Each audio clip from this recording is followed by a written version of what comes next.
কোনো নামাজি মানুষ যদি নামাজের উপর অহংকার করে কোনো অন্য মানুষকে নামাজ না পড়ার কারণে অপমান করে, আল্লাহ তাআলা সেই নামাজের নামাজও ক্যান্সেল করে দিবেন। রব বলে আমার বান্দা নামাজ পড়লো কি পড়লো না হিসাব আমি এনে নিব। আমার কোনো বান্দা ভালো করলো না খারাপ করলো মিসকাল আযাররা হিসাবটা আমি আহকামুল হাকিমিন এনে নিব। তুই কেন নিতে গেলি? তুই কেন জিজ্ঞেস করতে গেলি? তুই কেন অপমান করতে গেলি? আমি রব সেটা পছন্দ করি না।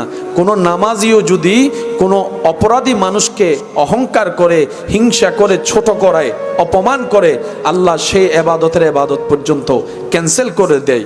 কারণ আল্লাহ পাক বলে কোনো বান্দা কোনো বান্দাকে কষ্ট দেওয়ার জন্য পাঠাই নেই। কারণ পৃথিবীতে কারো মালিকানা আমি দিই নাই। আমি আল্লাহ সবাইকে মেহমান বানিয়ে পাঠিয়েছি, গোলাম বনে আসো, হাসরের রাজত্ব আমি আল্লাহ তোমাকে দান করবো, ইজ্জত দান করবো। সুবহান।